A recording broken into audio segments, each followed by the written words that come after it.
Boa noite. Bem dispostos? E animados? E lindos? Já tinham saudades da escola bíblica? Ouvi assim uns...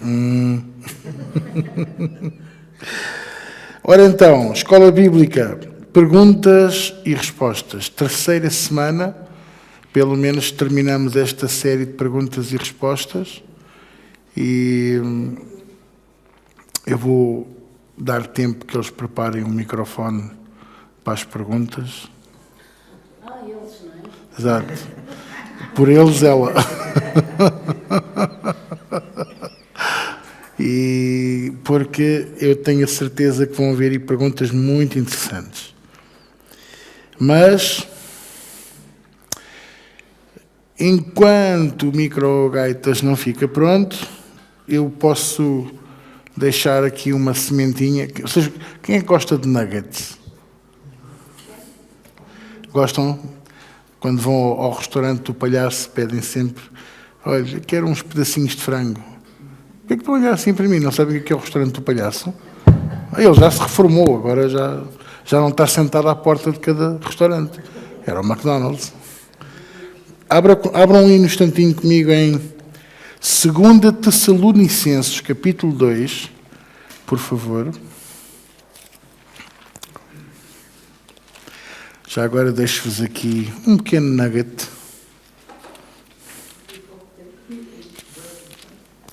Segunda Tessalonicenses, capítulo 2.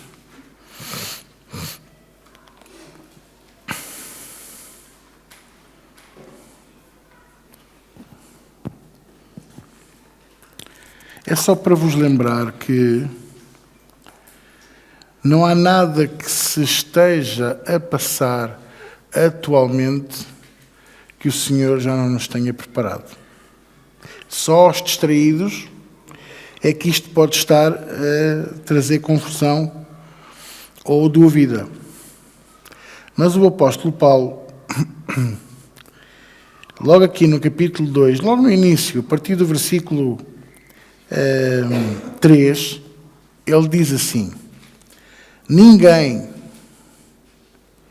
de maneira alguma, vos engane, porque não será assim sem que antes venha a apostasia e se manifeste o homem do pecado, o filho da perdição, o qual se opõe, se levanta contra tudo o que se chama Deus ou se adora, de maneira que se assentará como Deus no templo de Deus, querendo parecer Deus. Não vos lembrais de que estas coisas vos dizia quando ainda estava convosco? E agora vós sabeis o que o detém, para que a seu próprio tempo seja manifestado. Porque já o mistério da injustiça opera. Somente há um que agora resiste até que do meio seja tirado, e então será revelado o iníquo, a quem o Senhor desfará pelo assopro da sua boca e aniquilará pelo esplendor da sua vinda.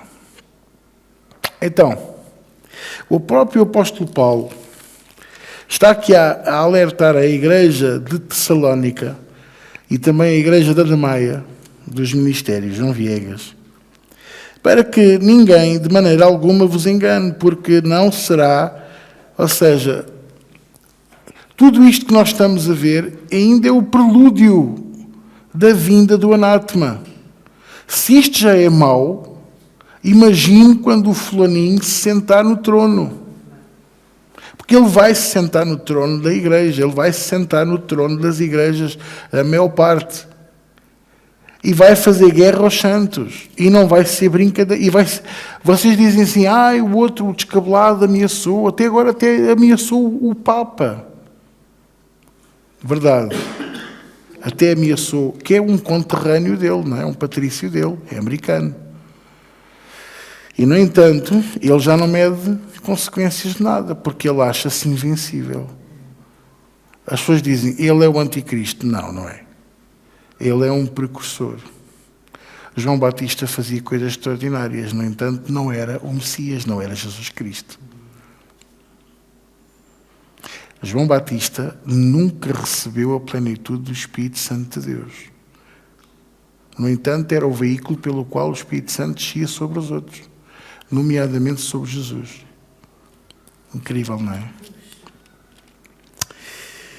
Então, não será assim sem que antes venha a apostasia e se manifeste o homem do pecado, o filho da perdição, o qual se opõe e se levanta contra tudo o que se chama Deus, e Deus com letra maiúscula, ou se adora, de maneira que se assentará como Deus no templo de Deus, querendo parecer Deus. Portanto, e o que é que o detém? O tempo, o timing de Deus, o plano de Deus, o propósito de Deus. É aquilo que está a travar completamente. Ele já está no poder e já está a agir. Então, o que é que eu quero dizer com isto? Que é assim, eu quero que vocês não se assombrem, nem se assustem, nem se pasmem com o que se está a passar. Porque aquilo que ainda há de vir, há de ser mesmo muito pior. Qual é o nosso papel? Ainda que pareça infrutífero, ainda que pareça difícil, e ainda que pareça que não vale a pena, é orar. Orar. Orar mais do que nunca. Orar mais do que nunca. Eu fiz um teste esta semana. Durante toda esta semana, eu fiz um teste na minha vida. Mesmo a sério. Eu gastei muito tempo a orar a Deus, a falar com Deus e a lembrar Satanás do lugar dele, que é debaixo dos meus pés. E sabe uma coisa? Eu vi frutos. Então, isto mostra-nos que está na hora de nós começarmos a usar a espada, não para cortar a carne, mas para derrotar. É uma brincadeira, ok? Não levem mal. Porque às vezes parece que nós usamos mal as armas que Deus nos deu. Parece que usamos mal as ferramentas que Deus nos deu. A prova disso é isto. Querem ver? Usamos a oração só para pedir. Usamos a oração só para pedir. E isso é o maior erro que existe na vida do crente. Porque aí tu tornas-te exatamente igual a um católico que só rezas. Porquê? Porque só fazes as orações já escritas. Só fazes aquelas orações base, tu sabes, para pedir finanças, para pedir saúde, para pedir isto. Estão a entender o que eu estou a dizer? Quando nós devíamos de investir em conversar com Deus, conversar. Estão a entender? Há momentos em que temos que lhe dizer o que Ele é, mas há momentos em que temos de lhe dizer o que vai no nosso coração. Ah, mas Ele sabe. Pois sabe. Tu também sabes o que vai no coração dos teus filhos, dos teus netos, dos teus sobrinhos. No entanto, tu sentas-te ao pé deles e dizes, vá, conta-me lá, o que é que está a passar? Tu sabes. Mas porquê é que é bom eles contarem? Para já estão cá para fora. E segundo, tu vês o coração, se estão a esconder, se não estão, e a gente está à volta. E Deus faz o mesmo connosco. Quando tu escondes algo de Deus, o que é que Deus faz? Põe-te no chão. Que é para tu expores tudo da tua vida. Deus não gosta que tu escondas coisas. E quando nós pensamos que já conseguimos andar sozinhos, Ele deixa-nos cair com os queixos no chão. Para quê? Para a gente aprender a dar-lhe a mão outra vez. E a assumir, eu vou ser uma eterna criança diante de ti e eu preciso da tua mão. Eu preciso que tu sejas a minha torre forte. Eu preciso que sejas o meu refúgio, a minha fortaleza. O que é que nos está a entender? Então, temos que orar muito, muito mais. E orar a sério. E investir na oração. E quanto mais nós investirmos na oração, mais poderosos seremos em Deus, sabia? E aí é que tu vais ver finalmente, não é aquela coisa de entrares numa loja que estava vazia e de repente a loja fica cheia. Isso acontece com todos nós por causa da unção. Mas é tu entrares em qualquer sítio, entrares em qualquer circunstância, entrares em qualquer momento e vais na confiança, e até pode ser uma armadilha, mas porque estás forte na oração, o Espírito Santo de Deus livra-te e mostra-te o caminho da saída. Vocês estão a entender? Mostra-te que há uma saída. E sais ileso. E depois alguns vão estar distraídos e dizer assim, foi uma sorte. Vocês não imaginam, foi uma sorte. Não há sorte na vida do crente, há oração. E os dias são de trevas e sem poder o crente cai. Portanto, está na hora de nós orarmos. Orarmos cada vez mais e incessantemente. E dedicarmos o nosso tempo à oração. O que é que me está a entender? Pronto, só queria deixar este. Pronto, não foi um nugget, foram 6 ou 8. Vocês gostam, não é? Com molhinho. Perguntas? Qual é a diferença entre as guerras que Deus permitiu que ocorressem no tempo do Velho Testamento e aquelas que estão a ocorrer agora? Boa pergunta. E não se trata de motivação. Não se trata de motivação. Se nós formos a ver,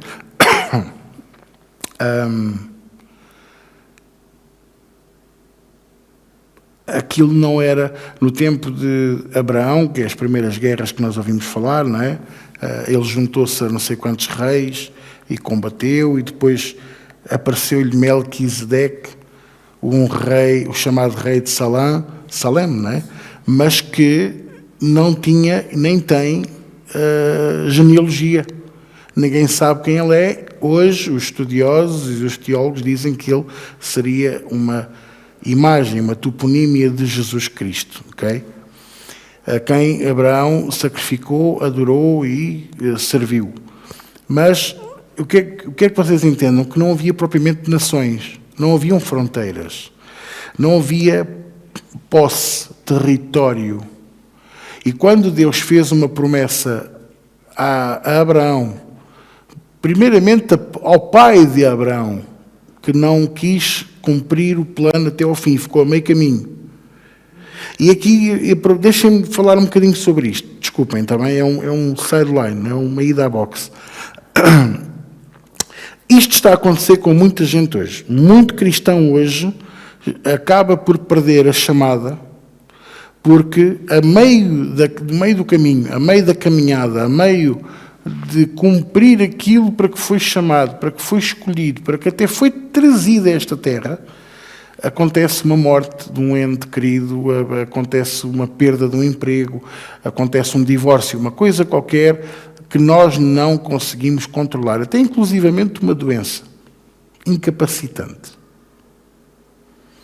E o pai de Abraão, a quem Deus tinha chamado para ir para a terra que ele prometeu, vai para Canaã, e vocês podem ler isto em Gênesis, eu não estou a inventar. Está lá tudo escrito. Deus falou ao pai de Abraão e disse ao pai de Abraão para ele ir para Canaã. Aquela terra é vossa. E ele foi, e a meio caminho um dos filhos morreu. O irmão de Abraão morreu. E aquilo foi um desgosto tão grande para o pai que ele até fundou uma cidade com o nome do filho. E ficaram ali anos. Porque Deus respeitou o luto. E esperou. Ouçam, prestem atenção que isto é mesmo muito importante. É que Deus esperou por ti e esperou por mim. Porque nós somos iguaizinhos. E esperou até o dia em que ele percebeu. Aonde? No sorriso, nos óculos lindos, na roupa que ele vestia. Não, foi no coração. Que é onde Deus vê as coisas. Que ele já não ia sair dali. Que ele já se tinha esquecido da chamada. Que para ele, aquela promessa já não era tão importante. E o que é que aconteceu com o pai de Abraão? Eu quero que vocês entendam isto. Perdeu a salvação. Ninguém está a falar de salvação aqui, neste momento. Eu estou a falar de uma coisa muito mais grave, porque ele pela morte de um filho, ele esqueceu-se dos milhares de milhões que haveriam de vir após ele. Ele esqueceu-se da descendência. Vocês estão a ouvir o que eu estou a dizer? Focamo-nos tanto na nossa dor, nas nossas necessidades, Eu quero atenção, eu preciso de atenção. O pastor nem olha para mim, o pastor nem me dá beijinho, mas deu aquela lá do fundo. Mas tu não sabes que, por vezes, há coisas que eu faço que eu não tenho que te explicar. Há coisas que eu faço em obediência a Deus. E as pessoas podem não compreender. Lamento, paciência.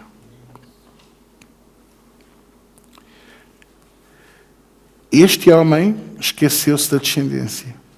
Isso é o maior erro que tu podes fazer.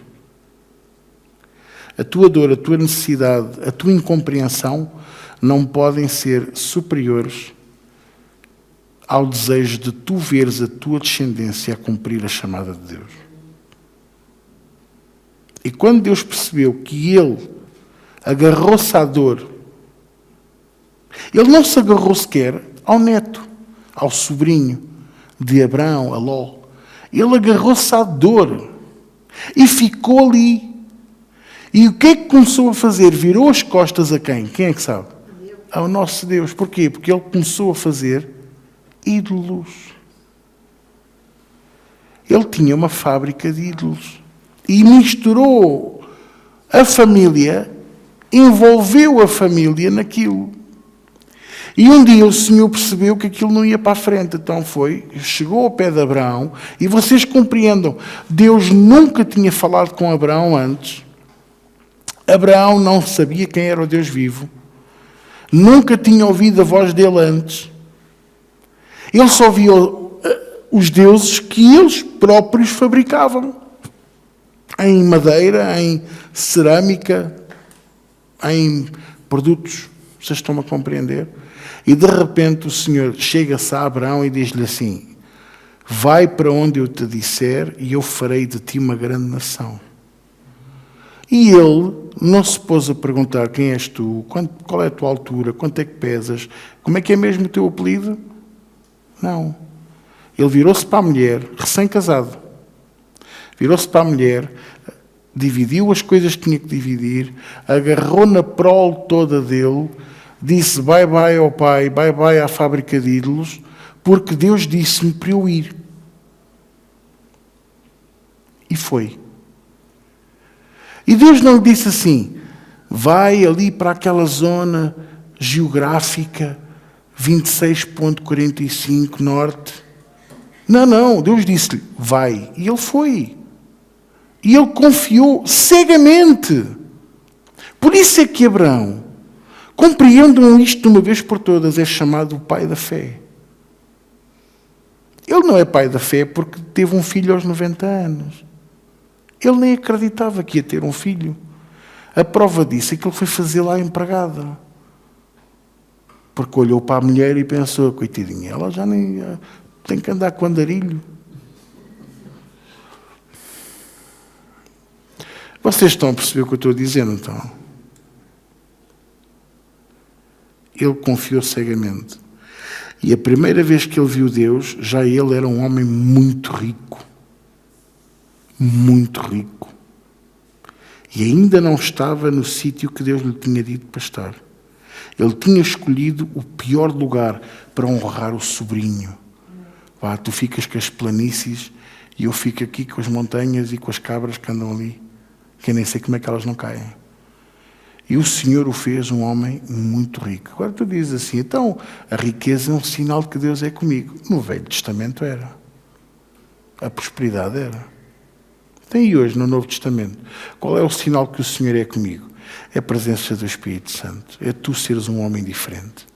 Já não dizes palavrões, já não vês pornografia, amas a tua esposa acima de todas as coisas e a Deus acima dela.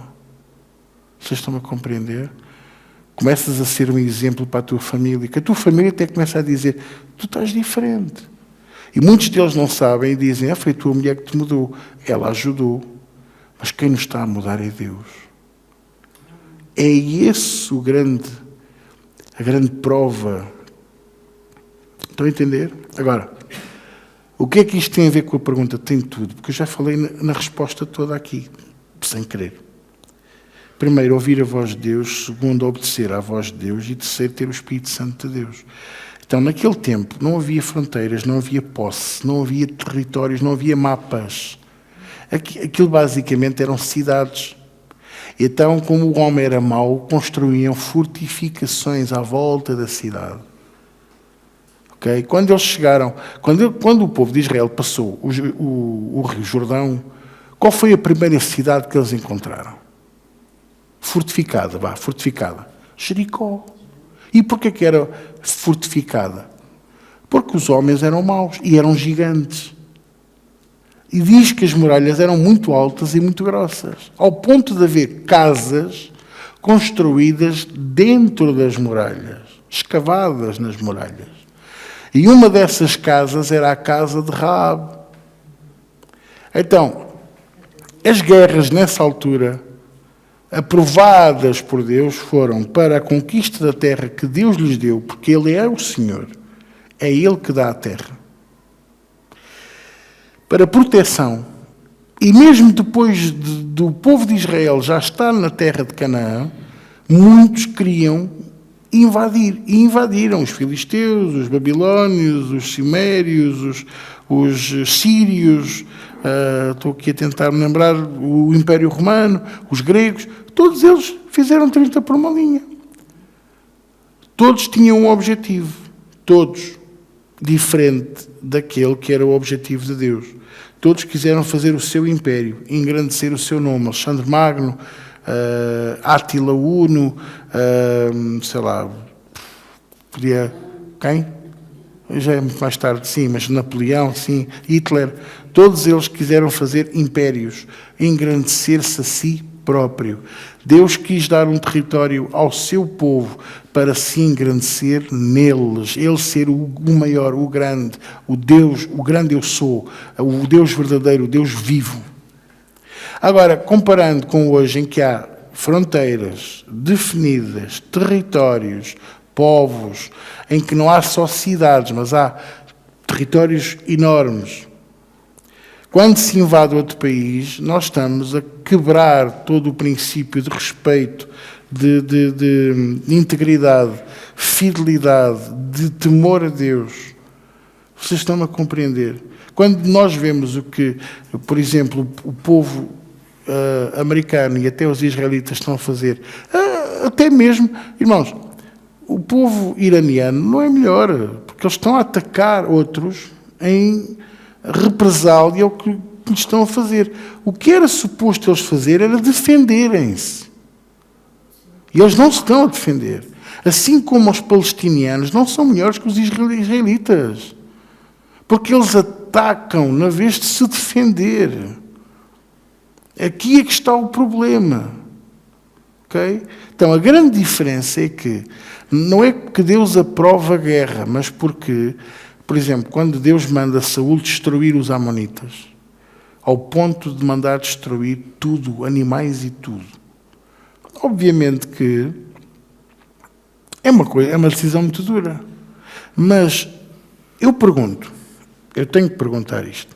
Porque, não sei se vocês sabem, não sei se vocês estudaram história, ou se gostam de ler história, o vosso pastorinho gosta muito de história.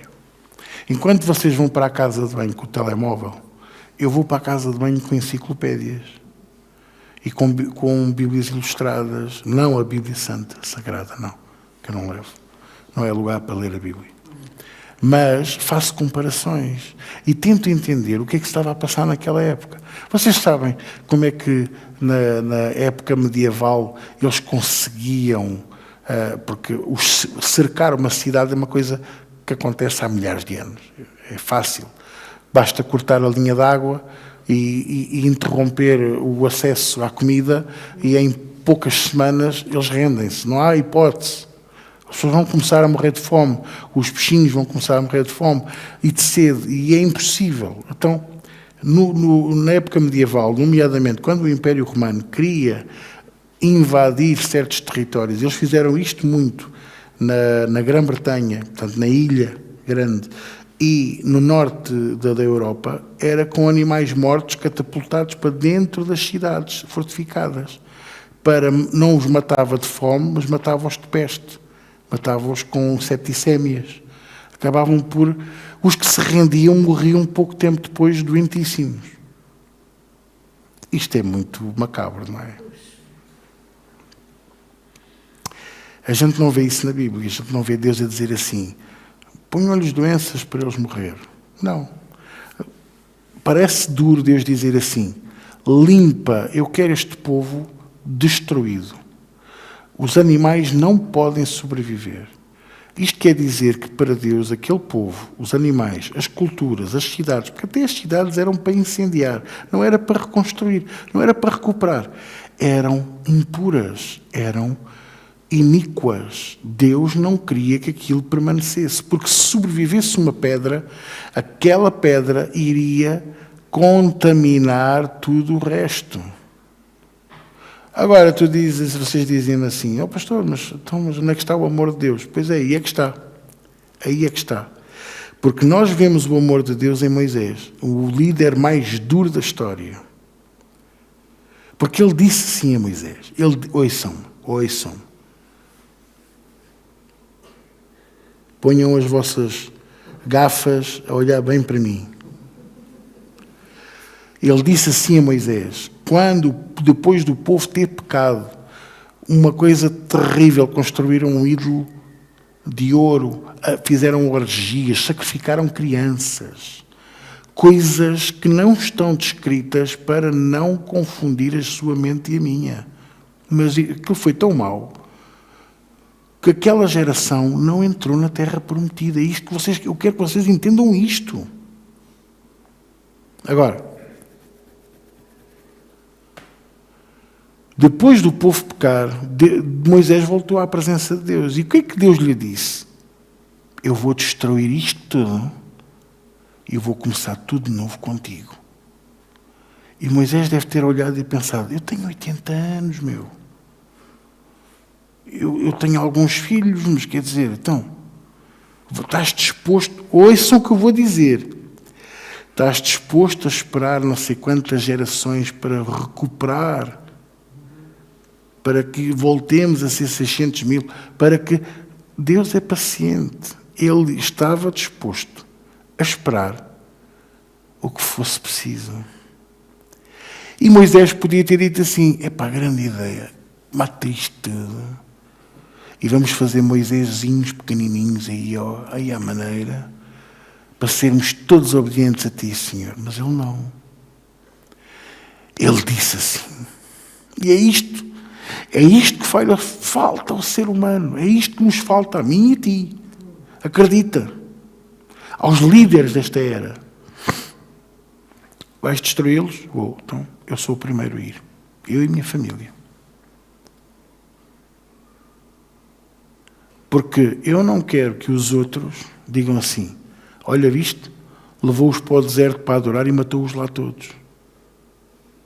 Que Deus sanguinário é este? E Deus olhou para ele e não deve ter... Deus não é parvo, Deus é sabedoria eterna. Deus olhou para ele e deve ter pensado assim: olha, queres ver que eu tenho aqui um coração puro? Não, mas está bem, então pronto, eu não os destruo, mas eles não me veem mais. Nem vou mais contigo, vou mandar o meu anjo. E Moisés voltou a dizer: mandas o anjo, eu não saio daqui. Diz ao anjo para ficar ali, ele sentar, que vai ficar de pé, vai ficar cansado. Nós não saímos daqui se tu não fores connosco. Mas hoje não há líderes que digam isto. Hoje não há líderes que digam assim: Senhor, tem compaixão deste povo. E dizer: sim, eles votam Chega, mas é o teu povo. Sim, eles são estúpidos, que não importas, mas é o teu povo. Não é verdade? Sim, eles são burrinhos, mas o que é que eu hei de fazer? São a tua criação. Têm o teu sopro de vida. Mas não. Estamos à espera da oportunidade para dizer: usa-te de mim. Eis-me aqui. Isaías disse isto. É a minha interpretação, está bem? Ninguém se ofenda. Isaías, quando disse: eis-me aqui, envia-me a mim, ele estava a limpar o rabo. borradinho de ter visto o altar, o Deus triuno, e os serafins a clamarem que ele era santo, santo, santo. Ele não queria a glória para ele. Mas hoje o que é que a gente vê? Eles querem a glória para eles. Dá-me uma igreja grande. Eu quero ter milhares de pessoas. Eu quero dizer 2 frases e ser aplaudido. Olha, eu não quero nada disso.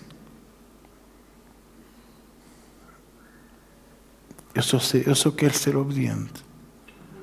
Eu só quero ser como vocês, que um dia vão estar ao pé dele e ele vai dizer assim: bem está, bom e fiel servo, entra no meu gozo. Vocês estão a me entender? Claro que o meu coração fica contente quando eu vejo a igreja cheia, como estava no domingo. Mas acha que eu fico triste quando tenho menos gente? Eu só fico triste quando vocês faltam. Porque não é, porque lá está ele, com aquelas manias dele. Não. É a ovelha que berra, bocado que perde. Aquela oportunidade. Aquele dia era para ti, não era para mim. Não há uma reunião que seja para mim. Uma reunião é para ti e para Deus. É por isso que a gente se levanta cedo. É por isso que alguns fazem, os de Coimbra fazem 300 km ou 600 km. É para isto, é para servir a Deus, não é para me servir a mim. Então as guerras, qual é a diferença? É a maldade humana. É o propósito satânico. Ele está a mostrar, Satanás está a mostrar a influência que ele tem. O buraco que ele conseguiu criar dentro da Igreja de Cristo.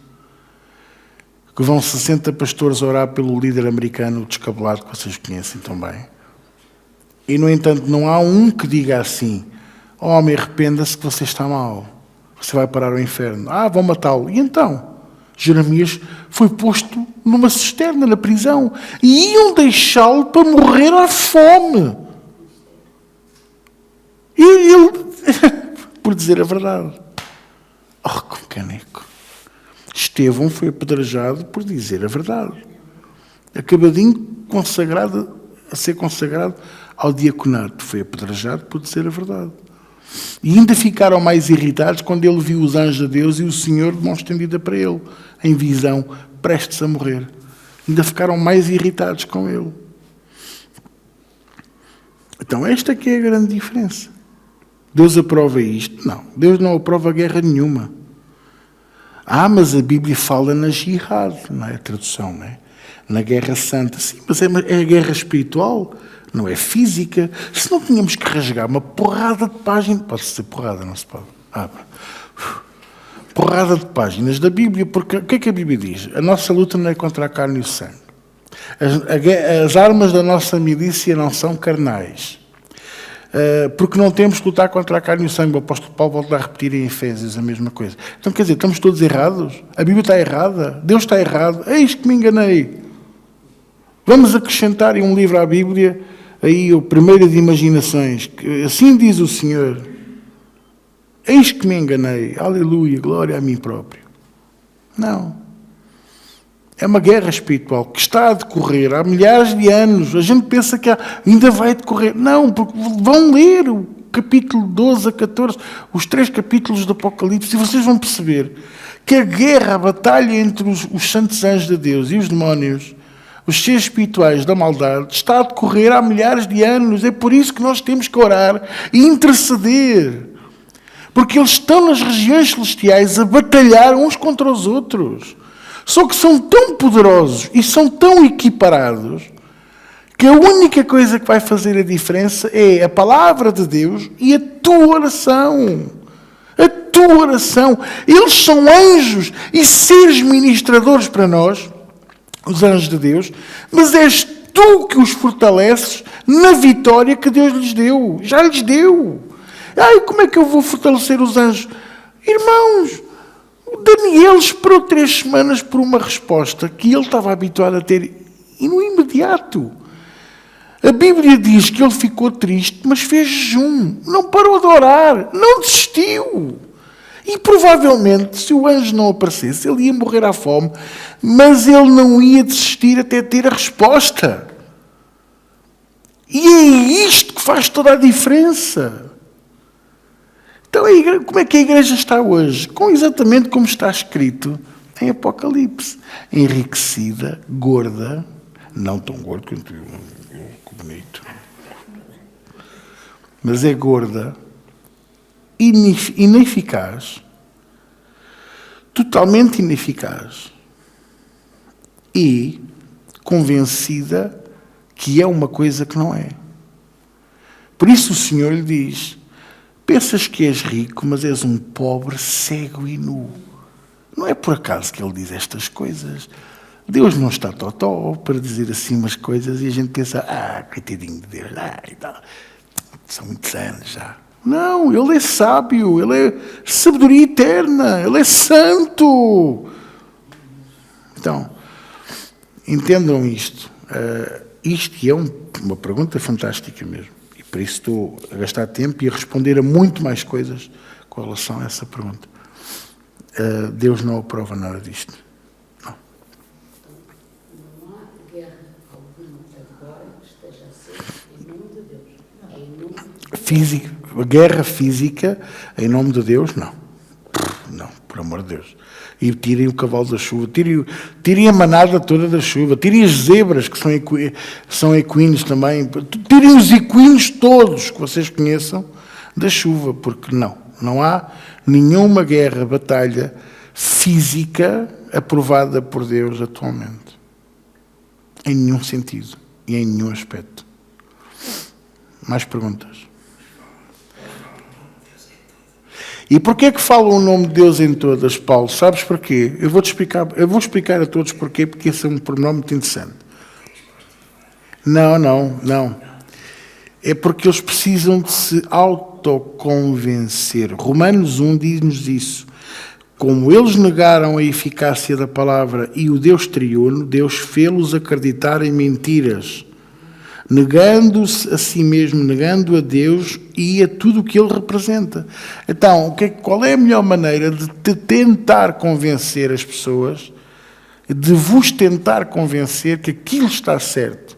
É pôr fulanos a orar pelo presidente, é pôr pastores a dizerem que isto está certo. Não, temos que combater o islamismo. Queres combater o islamismo? Prega o evangelho. Não é abater nas pessoas. Então, porque senão, ouçam lá, então, mas Deus está maluco? Jesus tem aparecido a tantos muçulmanos no quarto, durante a noite, em momentos-chave, ao ponto de eles se entregarem completamente a Jesus Cristo. Eu já vos contei testemunhos, já vos contei histórias fantásticas, coisas que eu sei que são verdade. Compreendem o que eu estou a dizer? Então, mas Deus está maluquinho? Não, este povo são infiéis, que é o que eles dizem que nós somos. Mas não é todos. E esse é outro problema. A mania da parte pelo todo e o todo pela parte. Isso, ao fim e ao cabo, é uma figura de estilo, sabem? E temos muita mania de dizer a parte pelo todo. Porque um é mau, todos são maus. Porque eu não gosto do Bangladesh, como o outro, também, o barbudo, que parece um cigano, que diz isso. Mas, irmãos, vocês sabiam que são os que mais trabalham? São os que têm a melhor ética de trabalho. É verdade, eu estou farto de ouvir estes testemunhos. Os cozinheiros portugueses, os chefes, eles só contratam cozinheiros do Bangladesh. Por todas as razões e mais algumas. Há os indianos. O indiano é porco. Olha, eu conheço alguns que, de facto, o presbítero Zé Manuel também conheceu alguns, que não, têm uma aversãozinha à água. Mas eu também conheço uns tantos portugueses que têm uma aversãozinha à água. Não sei se são feitos de papel ou de açúcar, mas pronto, não é? Há em todo lado. Vá à França e tenha um nariz tão bom como o meu. E vocês vão perceber o que eu estou a dizer. O francês não gosta de tomar banho. Já andou de metro em hora de ponta, de manhã e à noite? E aí é que você vai ver o que é mesmo pluricultura. Agora, vamos dizer que são todos porcos? Que são todos pessoas que não tomam banho? Que são todas pessoas sujas? Não, obviamente que não. Exatamente. Exato. Exatamente. Então, há a carta de Napoleão a dizer que não te laves que eu vou chegar a casa. para a Josefina, não é? Exatamente, a carta de Napoleão, exatamente. Mas, porquê que eu estou a dizer isto e porquê que isto é importante? Olha, porque nós não podemos fazer o todo pela parte. Não podemos achar que, porque um é, todos o são. Saiu hoje uma notícia que um certo enfermeiro, num certo hospital, violou uma paciente, uma utente. Eu pergunto, são todos os enfermeiros violadores? Mas nós temos muito esse costume de ruto. Veja, quando alguém fala mal das igrejas e do Evangelho, você gosta porque a pessoa está a pôr o seu pastorinho, que é o gordinho, no mesmo saco dos outros. Você não gosta, você fica irritado. Você fica com a vontade de lhe pregar um selo, um sétimo selo em nome de Jesus. Ou dar-lhe com a trombeta, uma das 7 trombetas do Apocalipse. Tudo em nome de Jesus, amém? Amém, glória a Deus. E porquê? Porque a pessoa está a pôr a parte pelo todo. E depois há o todo pela parte. Não é dizer que todo indiano é porco. Não. Todo o cigano é ladrão. Não, eu conheço ciganos que vos envergonhavam pela honestidade, pelos princípios, pelo trabalho, até pelo amor a Deus. Desculpem estar a falar assim, mas é verdade. Portanto, cuidado com a forma genérica com que falamos das pessoas ou com que englobamos as coisas. Portanto, cuidado com isso, ok? Cuidado. E muitos falam em Deus para trazer... porque Deus está neste negócio. Não, não está. Deus é com o povo israelita. Não, Deus é com o povo judeu. Que isto fique claríssimo. Eu já vos expliquei isto 743 mil vezes. Mas pronto, é até a gente conseguir passar a ideia. Compreendam isto de uma vez por todas. Mas Deus também ama o português. Ama. Porque se Deus não amasse o português, este retângulozinho à beira-mar plantado já estava lá embaixo, em labaredas de baixo, há muito tempo. Estão-me a entender, não é? Ricardo. Então. Sim, está ligado. Okay. Isto foi uma pergunta que surgiu numa conversa num almoço com várias pessoas de crenças bastante diferentes. E a pergunta foi: este mundo a quem pertence? A Deus ou ao diabo? Maravilhosa pergunta. Maravilhosa pergunta. Ok. Quem é o Criador dos céus e da terra e do mar e de tudo o que neles há? Deus. Ponto final. Mas ser o Criador... Olha, eu vou pôr isto nos termos que vocês vão entender. Porque há pais e há pais. Nós temos aqui uma pessoa que tem 2 filhos que os progenitores nunca foram pais. E os pais têm sido muito mais do que os progenitores alguma vez poderiam ser. Deus criou o mundo. Deus criou todas as coisas. Deus sustenta tudo na sua mão. E depois o que é que fez? Entregou a Adão e disse: isto agora é teu. Reina domina, aumenta a espécie humana, porque elefantes e girafas e zebras aí a dar com pau. Eu agora quero ver aí homenzinhos de duas pernas e 2 braços, porque foi o que o Senhor lhe disse para fazer, certo? Domina sobre a espécie e domina sobre todas as coisas. E depois o que é que o fulaninho... E multiplica. E depois o que é que o fulaninho decidiu? Ir comer do fruto que não podia. Pecou. E porque pecou, foi como se ele tivesse feito uma troca. Porque enquanto Adão estivesse na obediência a Deus, tudo era dele. Mas a partir do momento em que ele trocou a obediência a Deus por comer daquele fruto, que o Senhor lhe disse, não tocas naquele fruto, ele entregou tudo o que tinha àquele que o enganou.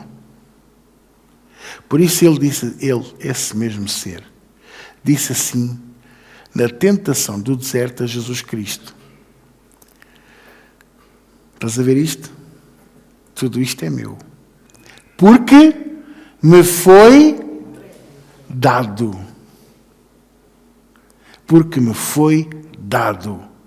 Ele não comprou, ele não fez um empréstimo, ele não roubou. Não entendam, é legal. Ele é mau, ele é astuto, ele é sacana, ele é tudo o que vocês possam pensar. Pode ser sacana, não se pode. Extremamente inteligente, tudo o que vocês possam pensar. Mas ele fez tudo da maneira correta. Agora, o homem é que se deixou enganar, o homem é que foi o parvo da história toda aqui. Quando ele disse a Jesus, porque tudo é meu e me foi dado e eu dou a quem eu quero, Jesus não lhe disse, estás errado porque isto é do meu Pai. Também não há um único momento em que Jesus Cristo tenha dito que tudo isto era do Pai. Foi criado por Ele. Vocês estão a entender porque é que eu falei há bocadinho sobre ser pai e ser progenitor? E porquê é que ele criou este plano de Jesus vir à cruz do Calvário? Para que ele deixasse de ser apenas o progenitor e passasse a ser pai. Pai, eu te amo, tu és meu. Isto é muito forte. Então, quando vos perguntarem de quem é que é esta terra, vocês podem explicar. Foi criada por Deus, mas por causa do pecado e da desobediência de Adão, isto foi entregue a Lúcifer. Porquê é que devemos falar em Lúcifer e não em Satanás? Porque Satanás significa adversário, não é o nome dele, ele é Lúcifer. É bom explicar às pessoas, quando nós lhe chamamos diabo, Belzebu, Satanás, bicho feio, blá blá blá, são títulos, são formas de o... É mais ou menos expor, sim, identificar. Às vezes nós somos enganados por uma pessoa e dizemos aquele... Ia dizer pois, pobre diabo, enganou-me, não é? E ia dizer uma palavra que não é bonita, mas pronto. Mas às vezes dizemos, olha, aqueles não posso dizer. Dizer Lúcifer ou anjo-luz não é... Não. Esquece a tradução ou o significado do nome. O nome dele é Lúcifer. Mas significa... E então? Não, o significado não tem nada a ver. Porque eu conheço pessoas que têm nomes que significam coisas lindas e são terríveis. Vocês estão-me a compreender? Quer dizer, se nós fôssemos a ver as coisas assim... Eu percebo porque é que estás a fazer a pergunta. Mas se nós fôssemos ver as coisas assim, então, quer dizer, todos os Joões maus, porque João significa enviado por Deus, quer dizer que são enviados por Deus? E estás a entender? Ou todas as Esteres, ou todas as Rutes, eu quero que vocês entendam que o significado aqui pouco ou nada vale. Ok? Pronto. E é para vocês perceberem. A gente fala em Lúcifer, a gente fala em Satanás, e as pessoas associam logo ao bichinho e o rabo pontiagudo, e anda aquele garfo grande, tridente na mão. E essa é a imagem que ele quer que as pessoas tenham dele, que é inofensivo, que anda ali a picar o rabinho das pessoas com a coisa. Não, ele é astuto, ele é inteligentíssimo. O apóstolo Paulo diz que ele se transforma em anjo de luz, até para enganar os escolhidos, se possível for. Tudo, justificar a guerra, o enganar com as finanças, o trazer doutrinas humanas, aprisionar as pessoas, sei lá, ameaçar com maldições, proibir as proibições, muita proibição, muita obrigação. Digo-vos já que a presença do Espírito Santo já não está. Não, tu estás aqui, não podes falar com a tua família. Oh, com isto, onde é que isso está na Bíblia? Ele é perito em separatismo, porque foi aquilo que ele fez no céu. E a seguir ao separatismo, disseminou rebeldia, rebelião. Ele é que é o grande rebelde. Não é porque tu e eu... Quantas vezes é que vocês já me ouviram chamar alguém que saia da nossa igreja rebelde? A ninguém. Não interessa se tivemos ou não tivemos, Dona Ninja. Interessa é que eu não chamo, porque o único rebelde que eu reconheço verdadeiramente é Satanás, é o diabo, é Lúcifer. Ele foi rebelde contra a presença de Deus, contra a essência de Deus. E arrastou com ele 1/3 dos seres espirituais nas regiões celestiais. E transformou esse terço em hostes espirituais da maldade. Aqueles seres só pensam em destruir, em se vingar. Por isso é que eu digo e ensino que a vingança não pode ser um arquétipo do crente. Não pode estar no arco da nossa a fortaleza enquanto filhos de Deus, ou dos nossos pilares. Porque a vingança faz parte das hostes espirituais da maldade. Ok? Estão a entender ou não? Então, voltando à pergunta e cingindo-me à pergunta que me foi feita, que é muito boa também, que é: Deus criou todas as coisas? Sim, Deus é o Criador dos céus e da terra e do mar e do universo e de tudo o que neles há. Sim, mas a posse deste mundo, neste momento está nas mãos de Lúcifer por causa do pecado de Adão. Agora, atenção, eu não disse que era a posse da criação. Exatamente, é a posse deste mundo. De tudo o que este mundo representa. Por isso não há um governo que se aproveite, não há um método político que se aproveite, não há uma filosofia que se aproveite, não há uma doutrina humana que se aproveite. E vocês analisem comigo, analisem, vocês são inteligentes, pá. O pai é meu também. Pá. Digam lá, o yoga alguma vez leva-nos à verdade? O Reiki, tão bem falado a semana passada, leva-nos à verdade. Temos que alinhar os chakras. Se alguém tem chakras aqui dentro de nós.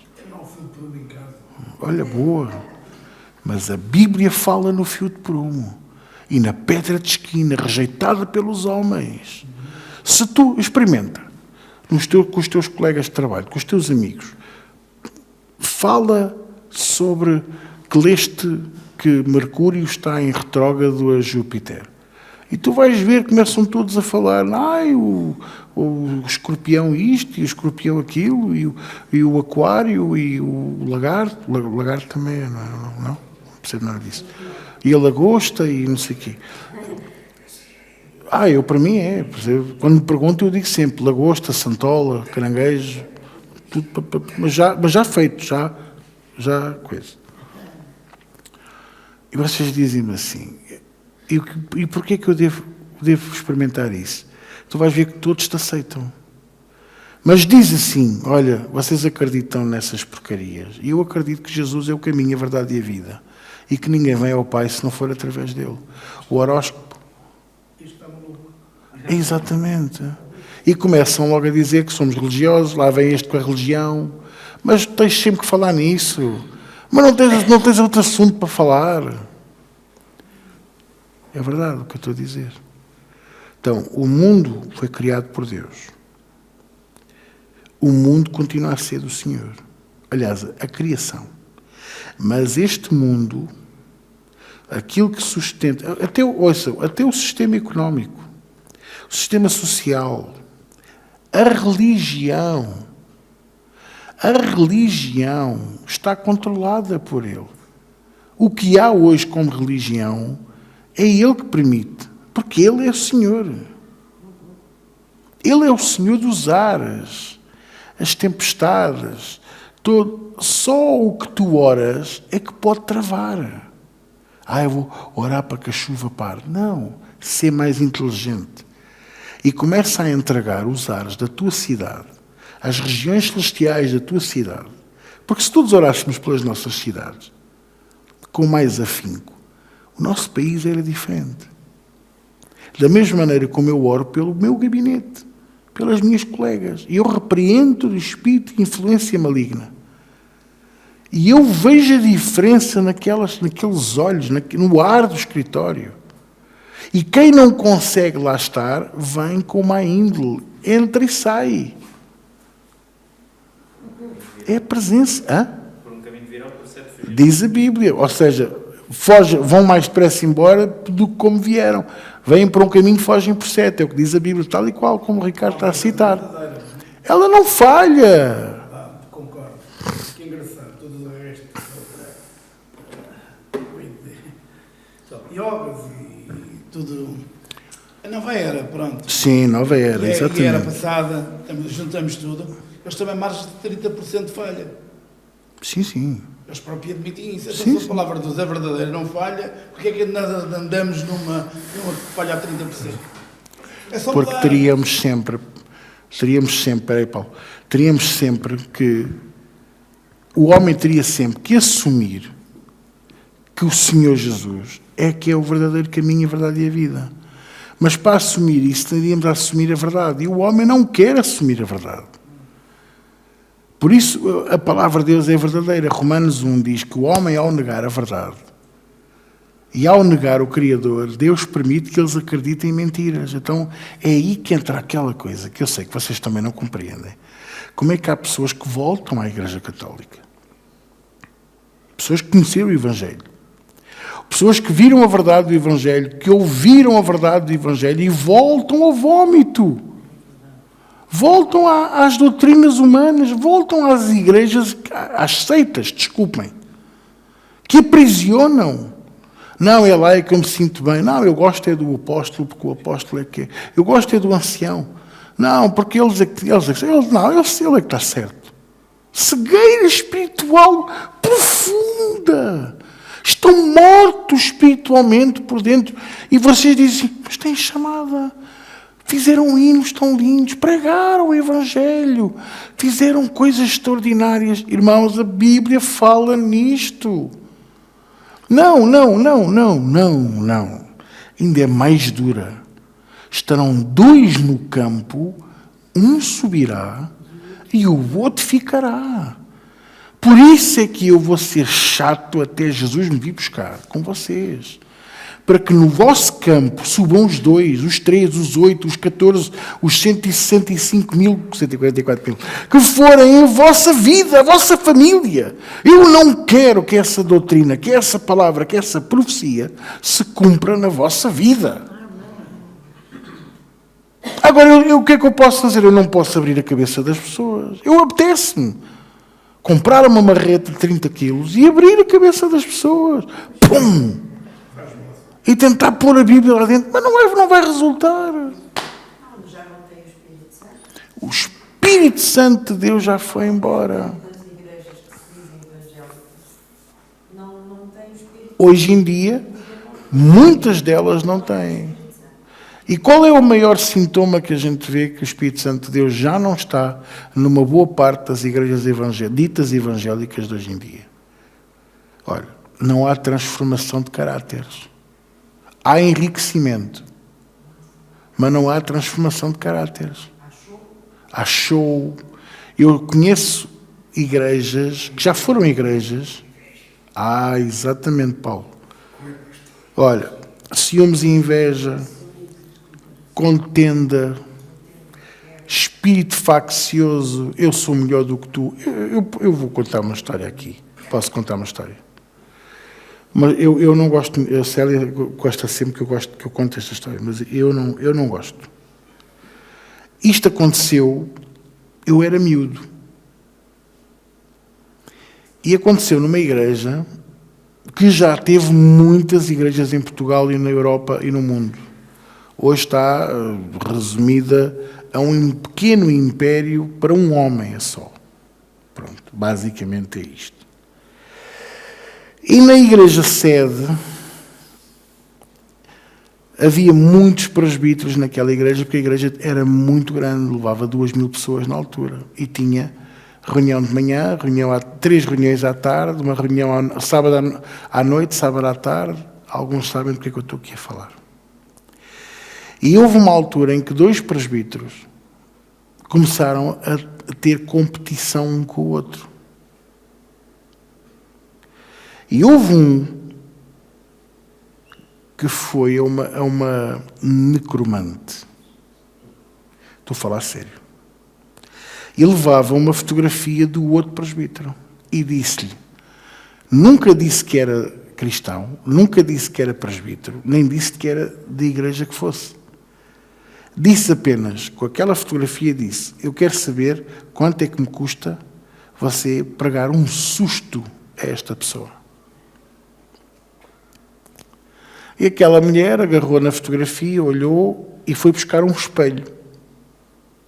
E pôs esse espelho em cima de uma mesa. E quando ela pegou naquela fotografia e pôs em cima do espelho, o espelho transformou-se como se fosse água. E a fotografia entrou, e conforme entrou, transformou-se em sangue. E ela vira-se para ele e diz assim, você é da igreja tal. E ele fez assim, como é que você sabe? O meu senhor acabou de me dizer, o susto está dado, não tem que me pagar nada. E ele estava a morrer em casa e morreu. Aquele outro morreu em casa. E morreu mesmo. E vocês dizem-me assim, então, mas eram presbíteros. E então? O ciúme, a inveja, a amarga. Exatamente. O que é que o apóstolo Paulo disse? O que é que o apóstolo Paulo nos alertou? Se tendes a amarga inveja, o ciúme. Estás chocada, não estás? Eu era miúdo e eu lembro-me de contar esta história à minha frente. E naquela altura gerou-se um temor na igreja. Mas passou logo. Passou logo. Uma coisa terrível. Amarga inveja, o ciúme, que o Paulo tão bem falou. O sentimento faccioso. Separar, o separatismo. Eu estive numa igreja onde o líder disseminava boatos para pôr os pastores uns contra os outros. Ele próprio dizia a nós, os bispos, dividir para reinar.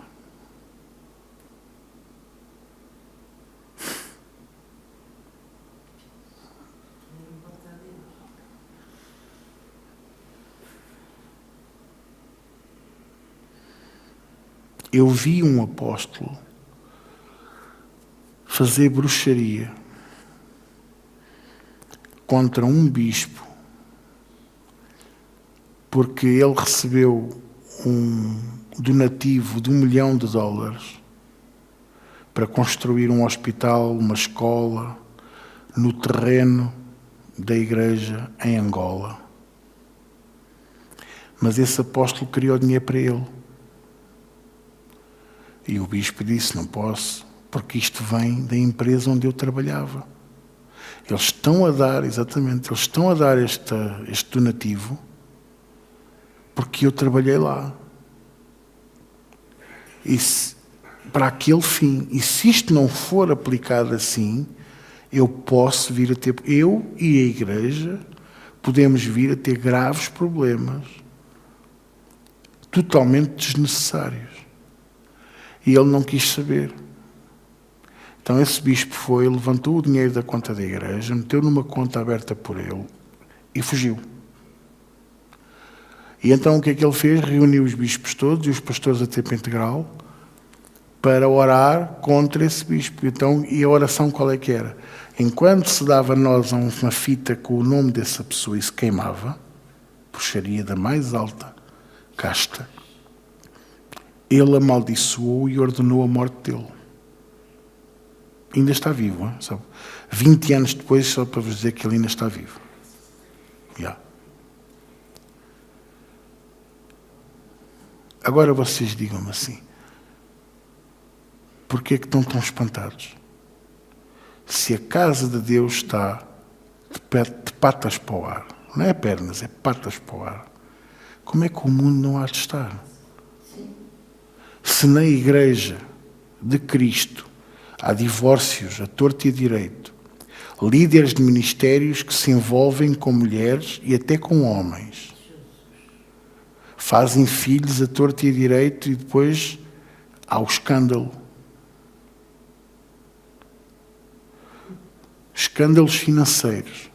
Há uma igreja no Brasil que queria justificar a entrada do dinheiro da máfia, do coisa vermelho, como é que chama aquilo?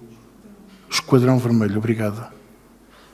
Estamos a falar de milhões de milhões de milhões de reais. Então fundam um banco. Fundam um banco e dizem aos irmãos da igreja, epá, isto é bom para vocês pedirem um cartão de crédito. E para vocês não há juros. Glória a Deus, amém, aleluia. Porque aquilo era só para lavar o dinheiro. Estão a perceber? O que aconteceu?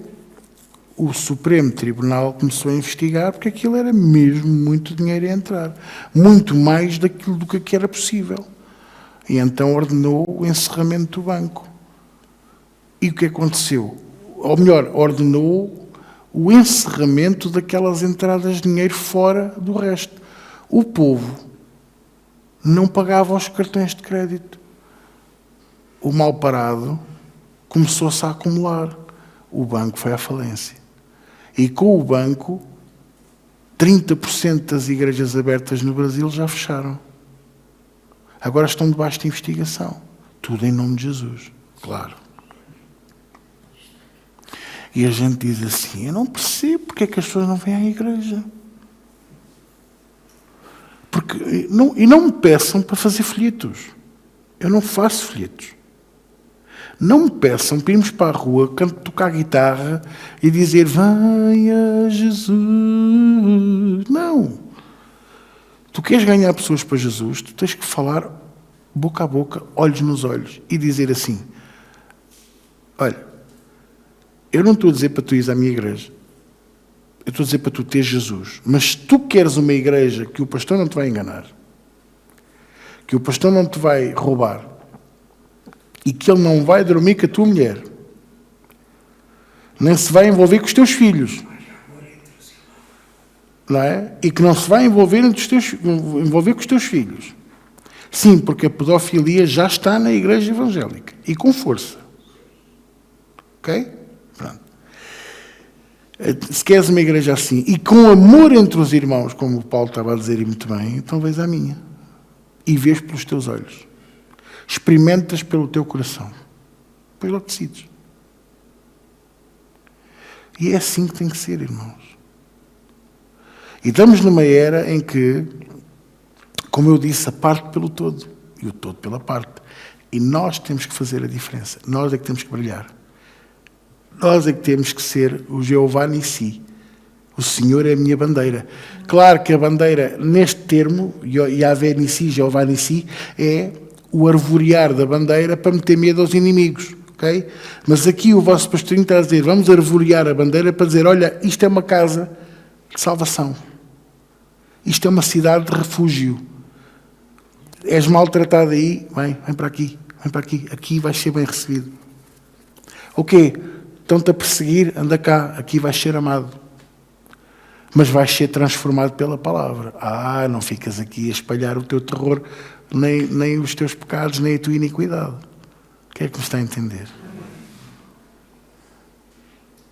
Nós, através da oração, também conseguimos mover o coração das pessoas, porque o Espírito Santo se move nas pessoas que não têm Jesus. Através a Mercedes está a dizer, nós, através da oração, podemos chegar ou alcançar o coração das pessoas. Quem alcança o Espírito Santo de Deus, obviamente, mas nós é que temos o papel de orar. E sim, eu concordo com o que ela está a dizer. A minha antiga professora de escola dominical, não a primeira, a Fatinha, mas a segunda, a Katy, ensinava que, e com o devido respeito e com o devido temor, que o Senhor Santo Espírito era como um cowboy, porque é Ele que convence, é Ele que toca no coração, não somos nós. Então Ele ia com o laço e depois começava, anda, eu te amo, tu és importante para mim, o Pai te ama, vai à salvação, Jesus é o caminho. E a pessoa era atraída, e é atraída a Jesus. Mas neste processo, a nossa oração não pode nunca parar. Estão a entender? Paulo, o que é que tu ias... Voltava-se a falar. Microfone. O calipo, isso. Já está. Ele é retardado. O microfone. Pois, obrigado. Não, há pouco estavas a falar sobre, como é que é de explicar, o nosso brilho. Quando andamos cheios da palavra, estavas a falar. E na altura que eu estive internado, eu no tempo que eu lá estava, conheci-me, eu orava sempre, desde o médico ao auxiliar. Agradecer que Deus ponha as pessoas certas no meu caminho. E havia sempre um amor, uma ternura para comigo. Pronto, não era para ser mais bonito. Talvez era para ter Jesus comigo. Talvez não. Pronto. E então, houve uma enfermeira que nunca me deu uma injeção. Ela tinha qualquer... Ela quando me via, esqueci-me. Voltava para trás. E houve mesmo colegas dela, deixa estar que eu dou ao Sr. Paulo, eu trato dele. Não é? Só depois da gente passar por esta e refletir, mas já em casa, é que se vê a mão de Deus nestas pequenas, grandes coisas. Sim. Somando tudo. Há pouco estava-se a falar isso. E veio-me a ideia isto. Já lá vão 15 anos. Aquela senhora nunca me deu uma injeção. Não sei se ela é boa a dar, se era má. Que não tocou no meu corpo. Não tocou. Porque Deus não deixou.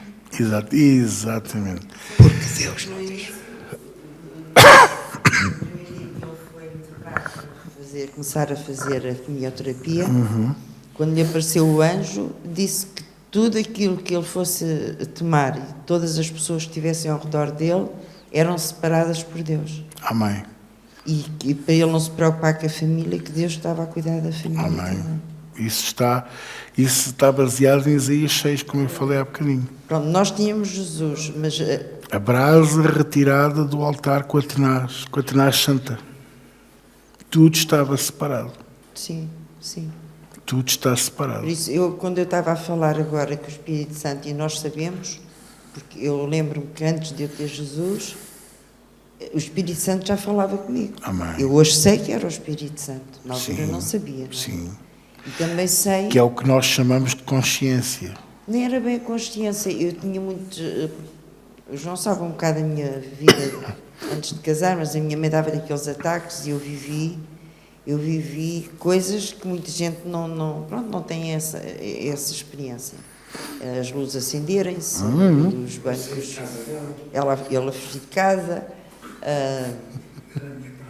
os pratos a moverem-se na minha, pronto, batidas, muita coisa. Era como a casa da minha avó. Ela lavava a louça e a louça ia sozinha para o armário. Era só faltava. Às vezes até dizia, olha, agora podias apagar a luz que escusava, porque a gente viver nisto Às vezes dava jeito. desde pequena, não é?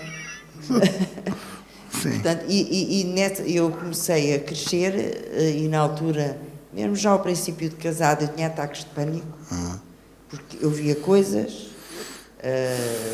eu tinha premonições, portanto, que ia acontecer, ia tudo mal, e tinha ataques de pânico.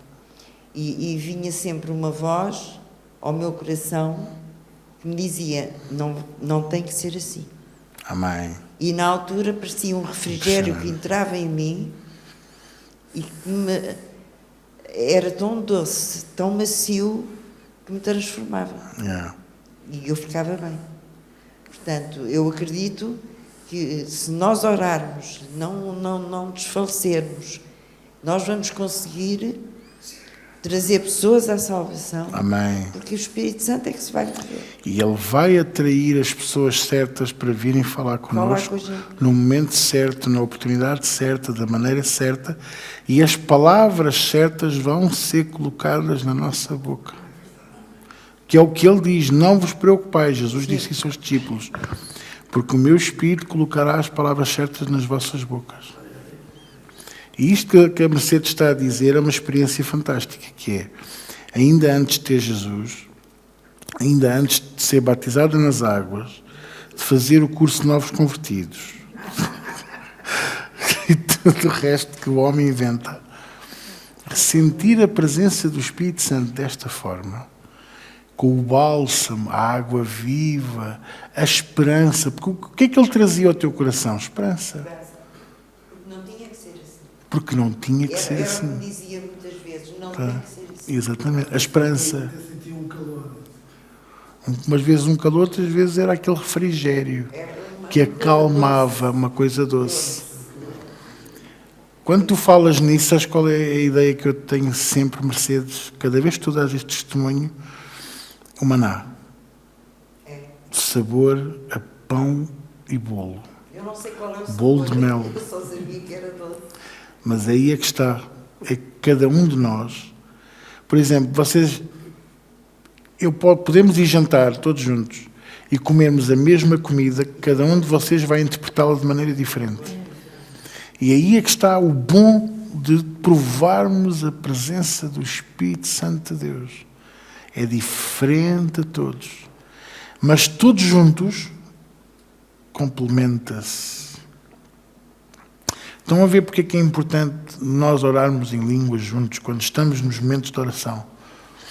Orarmos muito tempo em línguas. Adorarmos, e eu tenho que recuperar esse princípio outra vez aqui na igreja, de adorarmos muito tempo em línguas e levar as pessoas a gerar a sua própria melodia, porque é importante orar. Há momentos para orar em línguas e há momentos para adorar em línguas. E nós temos que aprender a adorar em línguas, para que a presença de Deus possa descer sobre nós. No tempo do Velho Testamento, o Espírito Santo de Deus não estava na terra. E como é que eles chamavam a presença de Deus? Com louvor, com adoração. Temos 3 exemplos. Asaf, temos o próprio Eliseu, que estava no leito de morte, o rei foi falar com ele para que ele lhe desse instruções para o futuro e ele mandou vir um arpista para que o arpista tocasse, e diz que a presença de Deus baixou e ele disse, abre a janela e lança as setas. E ele lançou 3, o que é que foi, e parou. E ele disse, porquê é que paraste? Assim só vais derrotar 3 vezes os teus inimigos. Coisas que Deus faz. O David, o rei David, na altura ainda não era rei, não é? Era chamado para aliviar da presença e da influência maligna o rei Saul, através do louvor e da adoração. Hoje, o que é que eu preciso fazer para ter o Espírito Santo de Deus? Falar com Ele e louvá-lo. às vezes, um hino. Eu sou uma cana rachada a cantar. Oh, filha, a Bíblia diz que até as pedras clamam pelo Senhor e louvam. Portanto, canas ou pedras, os animais. O meu periquito, estou a louvar a Deus, ele está comigo. Claro. E eles gostam. E eles copiam. E sabem. Já não a tenho, infelizmente, mas quando eu começava a buscar a Deus e começava a louvar a Deus, a minha cadela vinha para o pé de mim e ela sabia que a presença de Deus estava ali. E quando ela estava aflita, quando não se sentia bem, ela vinha procurar a minha mão para pedir oração. E eu dizia-lhe: queres que eu ore por ti? Eu vou orar por ti. E ela punha a cabeça na minha mão.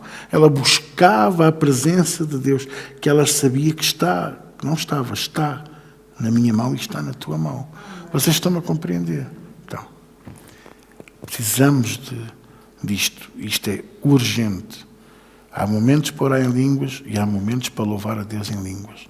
E quando estivermos todos juntos na igreja, nós temos que ganhar este bom hábito de gerar a nossa melodia, uma melodia própria nossa, que no conjunto forma a melodia perfeita. Não ninguém desafina. Não há um momento errado, não há um momento fora de tempo, é tudo maravilhoso. E eu digo-vos, e aí o Espírito de Deus desce e manifesta-se com a sua glória, com o seu poder, com a sua unção. Posso ouvir um amém? Mais perguntas? Que ainda temos um bocadinho de tempo. Antes que os donos da casa queiram se deitar. Ninguém tiver. O Ricardo tem.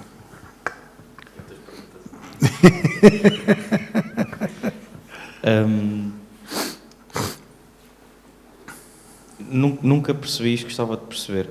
Um cristão deve ser cremado ou deve ser enterrado quando tal acontece? Adoro a pergunta. Muito bom. Ora, o costume humano é enterrar, ok? Se vocês forem ver, o termo sepultar é português. Não é a melhor tradução da palavra, tanto aramaica, como hebraica, como grega, para descrever esta situação. Nem todos os povos cavam buracos e põem lá o corpo.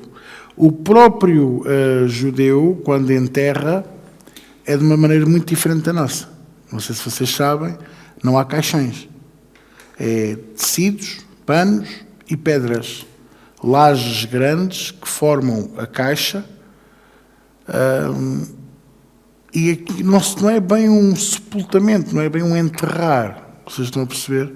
Tanto que o costume no tempo de Jesus era em rochas, cavernas, pedras esculpidas, porque não era propriamente debaixo de terra. Porque assim, irmãos, a decomposição e tudo mais acontece com naturalidade.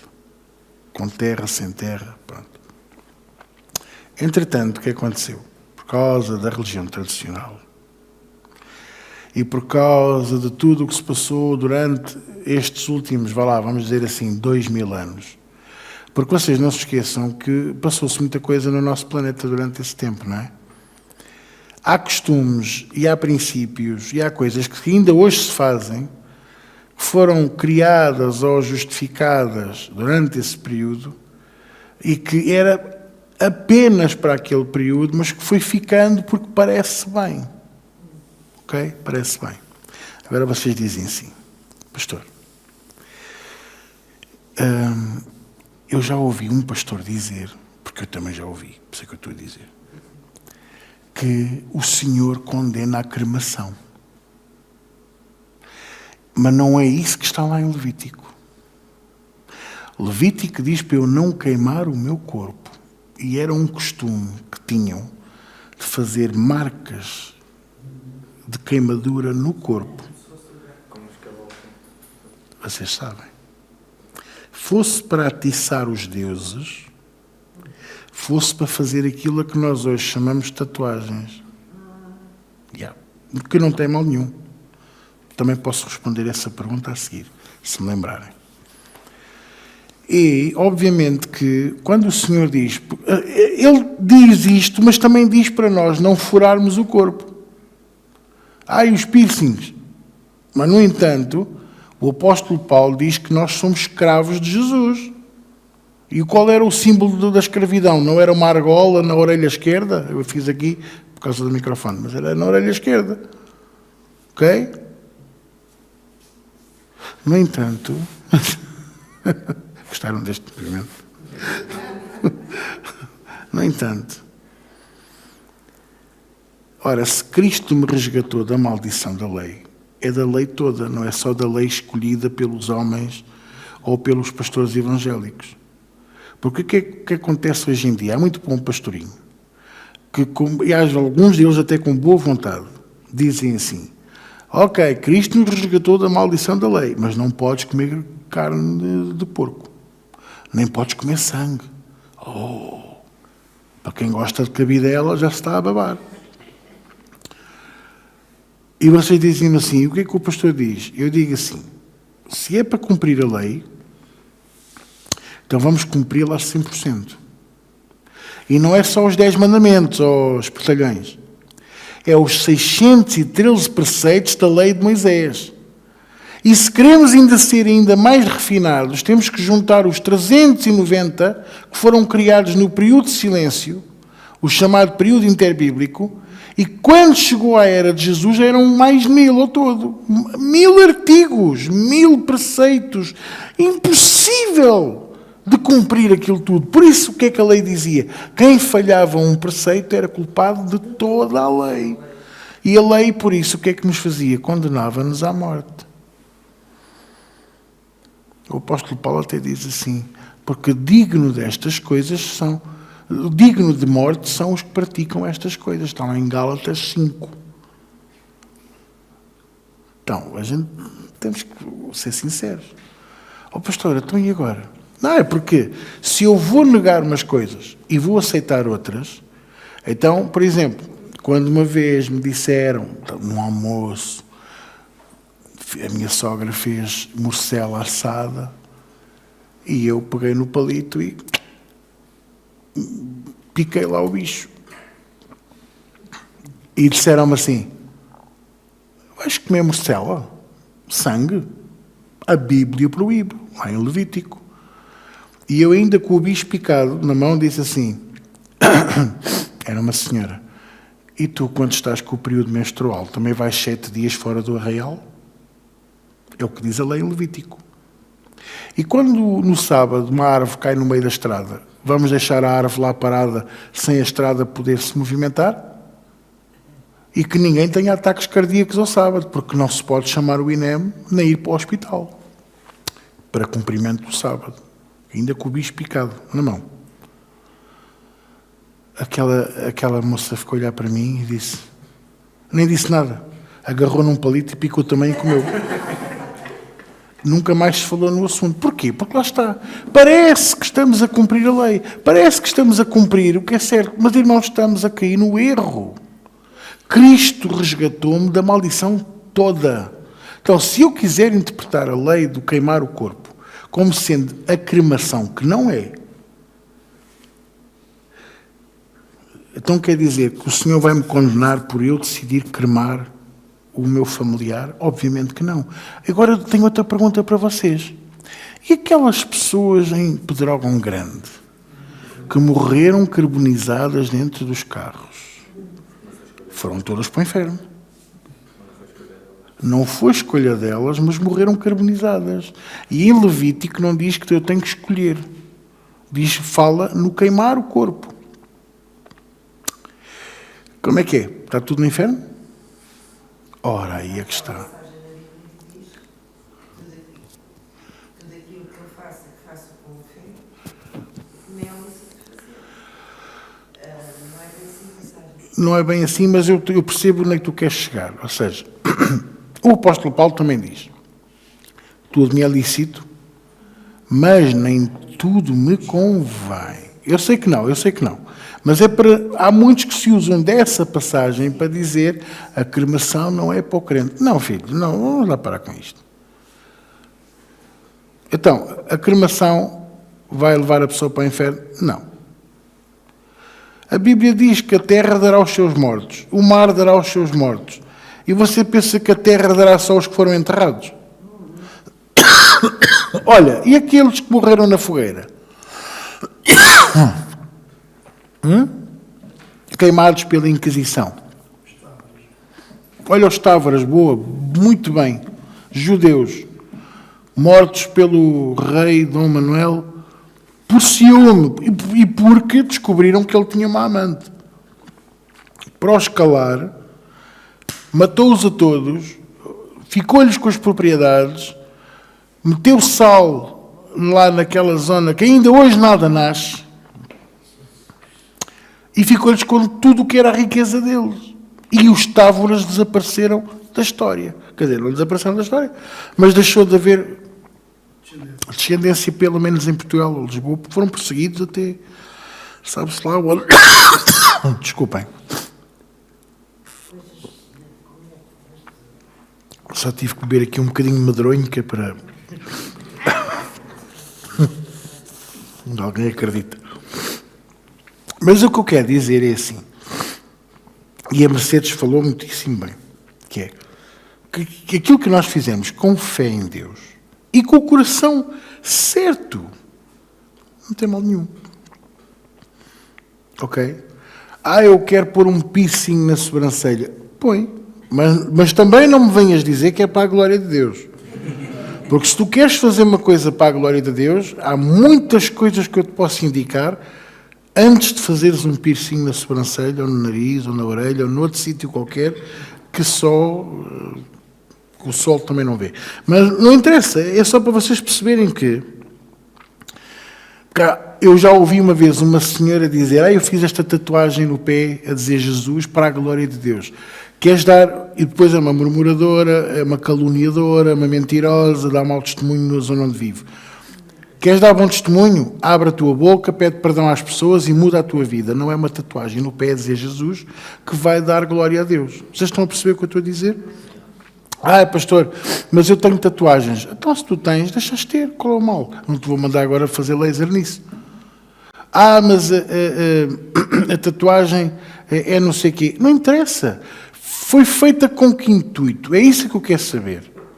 Foi uma consagração satânica, oramos pela tatuagem, destruímos todo o poder maligno e seguimos em frente. Qual é o mal?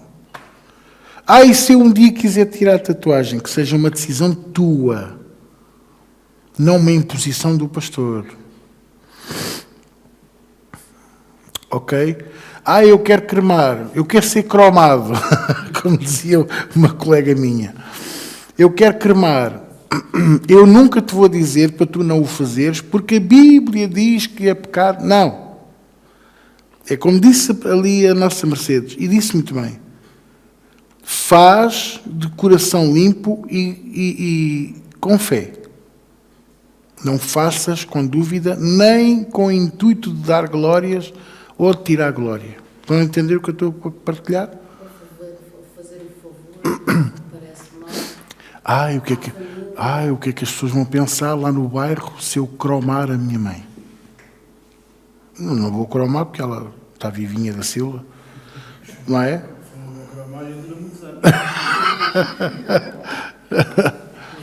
Sim. Quando isto foi falado, surgiu a resposta de: pois, mas vamos ao pó, viemos do pó e ao pó voltaremos. E se formos cremados não vamos ser pó, somos vamos cinza. ser pó, vamos. Vamos ser pó, vamos. Vamos ser pó, porque assim, só quem nunca viu uma cremação é que não sabe que ficamos em pó. Ficamos em pó. Aliás, até ficamos mais giros. Porque eles misturam mogno e misturam madeiras com cheiro. Olha, banhos nunca mais, não é preciso. Ficas a cheirar bem para o resto da vida. Estou a brincar. Desculpem, estou a brincar. Não levem mal, por amor de Deus. Mas percebem? Ou seja, e é um pó, é uma cinza. E aquilo vai... Muitos vão e espalham no mar. Outros espalham na terra. Outros fertilizam lá umas árvores no quintal. Eu sei que estou a falar, por isso é que eu estou a dizê-lo. Exatamente. Agora eu pergunto, a terra não vai dar essa cinza? Claro que vai. E tem aí o poder de Deus. Não, o poder de Deus só vai reunir os que estão enterrados. Não, ele vai reunir todos. Todos. Ah, porque não foi decisão dele. Nenhum decide. Porque essa decisão vem depois da pessoa partir. Ah, eu deixei no meu testamento que eu queria ser, não sei. Oh, e alguém, eu vi tantos, olha, já vi tantos, depois da pessoa partir, dizer assim, ele queria isto, e a pessoa não queria nada daquilo. Ele deixou um testamento a dizer, e depois a pessoa não cumpre nada do que está lá no testamento. Quantos a gente já... Nós trabalhamos em hospitais, os chamados rentefes. Quem é que cumpre rentefes hoje em dia? Quase ninguém, são os médicos. O RENTEV é um testamento vital de decisão se a pessoa ficar incapacitada e até pós-morte, o que fazer. A pessoa pode dizer, eu quero ser cimentado no pilar numa construção nova do meu filho. Que é impossível, a lei não permite, não é? Então, ou seja, fica lá definido o que é que acontece. Romanos 14? Então podemos lá ir, acho que é bom. Sim, sim.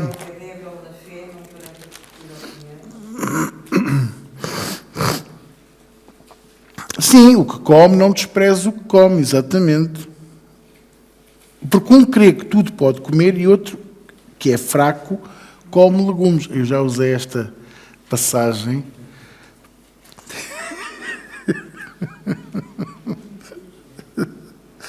Que ninguém fique zangado comigo, está bem? Eu sou vegetariano. É o apóstolo Paulo que diz que é fraco, não sou eu. Mas o vegetariano eu ainda dou de barato, porque eu gosto de vegetais e gosto de legumes. Agora, os que dizem que são vegan... Está a ver, não é? Mas depois vem a palavra de Deus que diz, quem és tu, versículo 4, que julgas o servo alheio? Quem és tu para julgar o outro que é vegan? Ou o outro que só come churrasco? 5. Um faz diferença entre dia e dia, mas outro julga iguais todos os dias. Cada um esteja inteiramente seguro em seu próprio ânimo, nas suas decisões, naquilo que sente e pensa. Aquele que faz caso do dia para o Senhor o faz. O que come para o Senhor, come, porque dá graças a Deus. E o que não come para o Senhor, não come e dá graças a Deus.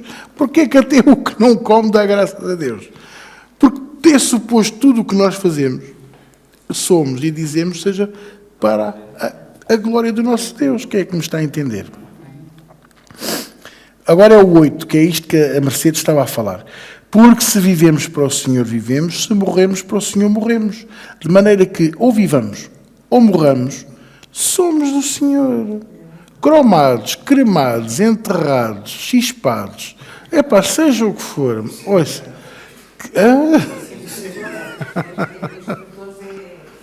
Não é? Este capítulo é maravilhoso. Depois do 13 diz, não nos julguemos mais uns aos outros. Antes... seja o vosso propósito não por pôr tropeço ou escândalo ao irmão. Exatamente. E aqui mata-se toda a murmuração e toda a maldade. Isto é muito bom. Isto é um raticida. É um herbicida dos bons. E o 20 também é muito bom. 20. Não destruas por causa da comida a obra de Deus. Oi, prato de lentilhas. Vais a ver? É verdade que tudo é limpo, mas mal vai para o homem que come com escândalo.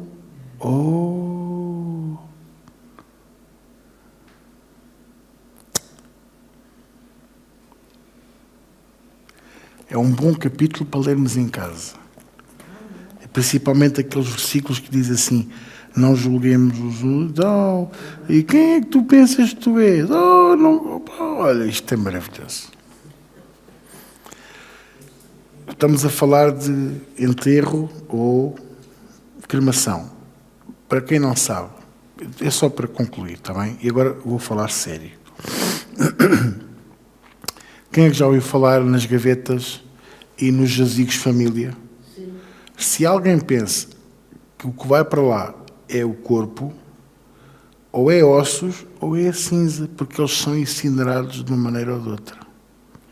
Então as pessoas pensam que foram enterradas, e foram durante uns aninhos, mas depois são incineradas, e vão para uma gaveta, porque é o jazigo de família. Está tudo bem, ouça, não tem mal nenhum. Agora, não fiquem aqui a pensar, eu não quero ser cremado ou isto, porque a Bíblia... Vamos parar, ok? O que fizeres, não faças para escândalo do teu irmão. Faz porque tens ânimo para o fazer. Ok? Quando a Dona Ninja fizer arroz doce e chegares à 4ª taça de arroz doce, pensa, isto vai provocar escândalo em alguém?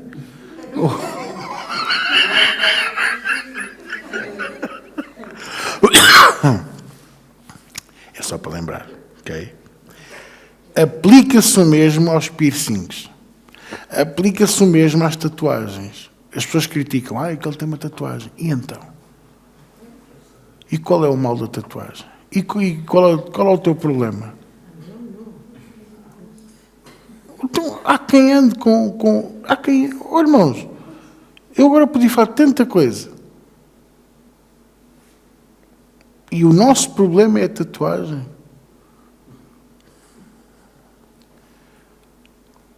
A tatuagem, o piercing, é o menor dos problemas.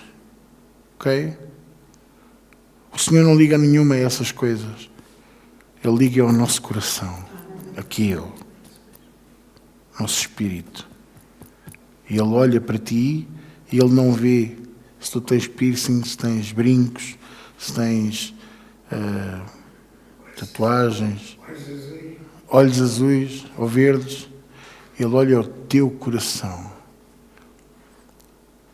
Mas que diz?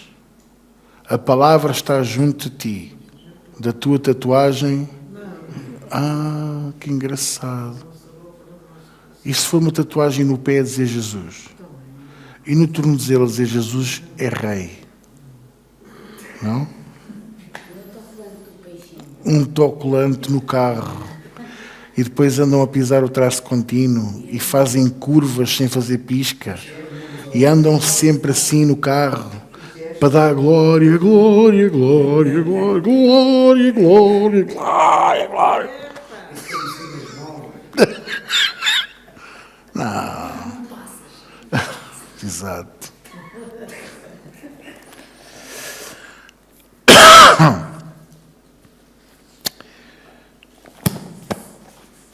Mais alguma pergunta? Mais alguma coisa?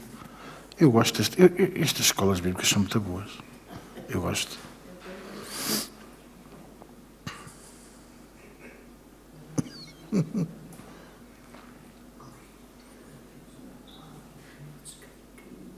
É? É a minha cara, o que é que eu hei de fazer? Então... Não, está, ainda está. O Tiago está a orar para que eu termine.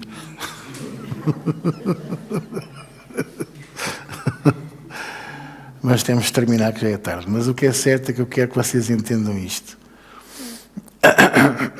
Eu gosto muito de ministrar à escola bíblica. Adoro. Eutanásia? Isso é outra coisa. O dom da vida não é teu. E ninguém tem o direito de o terminar.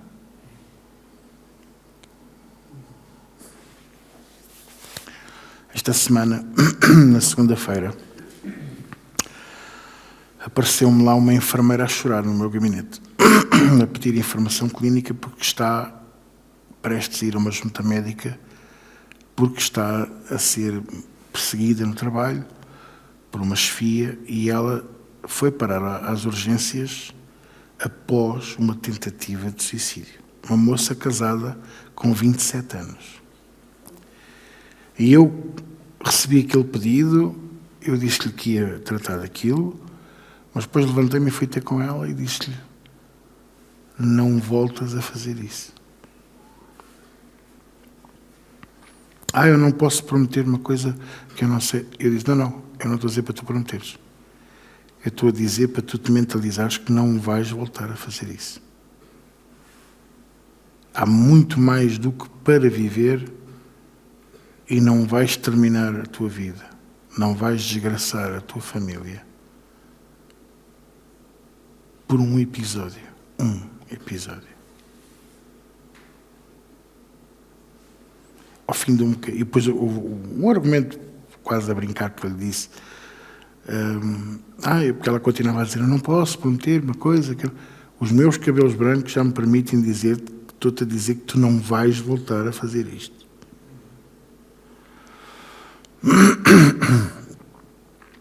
Irmãos, eu vou-vos ser muito sincero.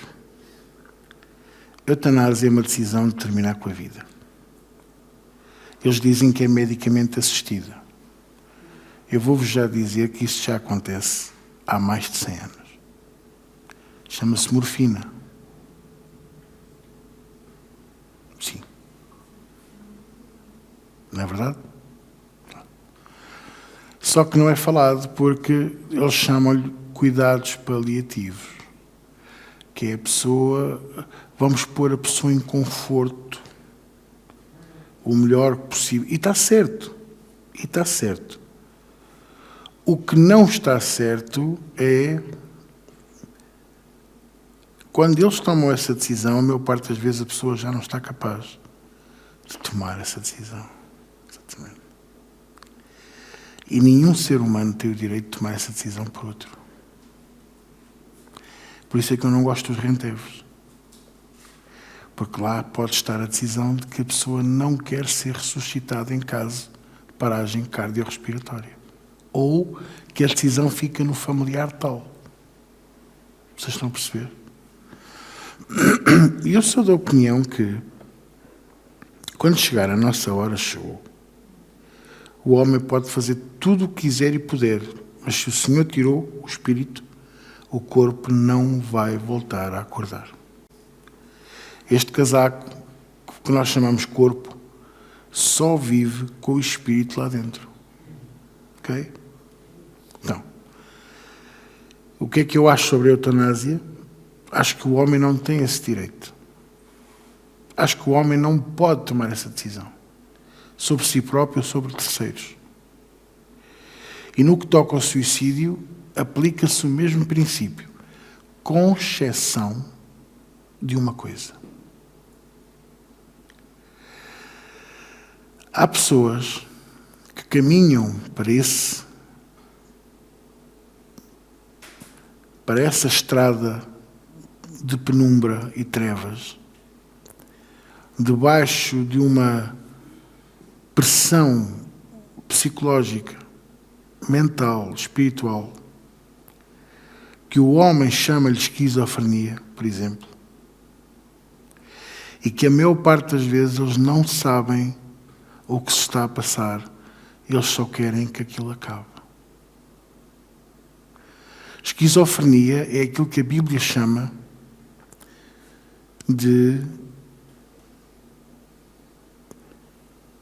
o ser humano atormentado ainda nesta vida. Aliás, Jesus, quando... Ouça bem. Há uma altura em que o Senhor Jesus conta a história das minas e dos talentos e diz que lancem aquele servo onde há pranto e ranger de dentes. Não diz que é para o lançar no inferno, porque isso é muito depois. Também não disse para o matarem.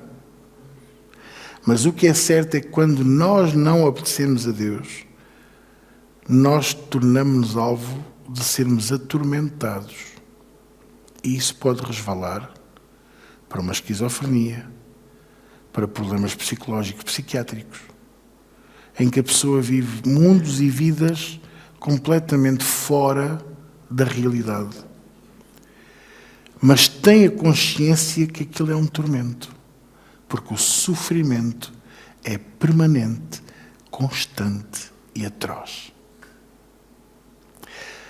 Irmãos, não há um caso de esquizofrenia em que a pessoa viva um paraíso, em que o príncipe encontra a princesa e andam a cavalo o resto da vida. Vocês estão a perceber, não é? É tormento.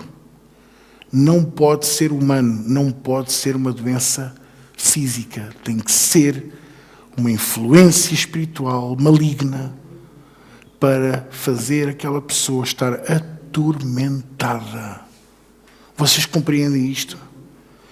E aí sim, há momentos em que tomam a decisão terrível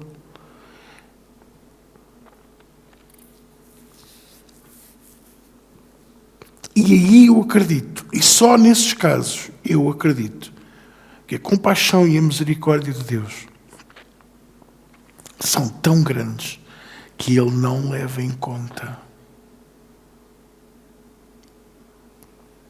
esse erro. Eu não sei. Eu não tenho nenhum fundamento bíblico para poder fazer disto uma doutrina, a não ser a compaixão e a misericórdia de Deus.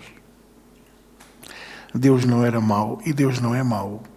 Para ver, e nós todos conhecemos alguém cristão que vive atormentado desta forma. Alguém que, mesmo que agora não o consiga, em tempo já amou a Deus, já serviu a Deus. Ok? Estão a compreender o que eu estou a dizer? Então, não justifica, não estou a dizer para se aconselhar a pessoa a tomar essa decisão, não estou a dizer a ninguém que esteja a ouvir esta escola bíblica que é o caminho a seguir, porque não é. Não é. Mas eu acredito que a compaixão e a misericórdia de Deus naquele momento é tão grande, porque o desespero é incontrolável. Nós não temos a mínima percepção do que é viver o inferno aqui, ainda em vida. Por mais difícil a perda de um filho, a perda de um marido, a perda de uma esposa, a perda dos pais, que nós nunca estamos preparados para suportar. Não interessa se foi há 20 anos, se foi há 5, se foi o ano passado, se foi agora. Nunca estaremos preparados. A verdade é esta. Mas viver uma realidade atormentada por coisas que não conseguimos controlar, espíritos malignos, que não nos deixam descansar, que não param de falar, que estão sempre a incentivar a fazer o mal. Porque não há um espírito que diga assim, vai colher flores, vai dar a comer aos pobres, vai pregar o Evangelho. Não, vocês estão a compreender. Então isto é que é o verdadeiro pranto e ranger de dentes, a pessoa estar atormentada, viver um tormento incontrolável.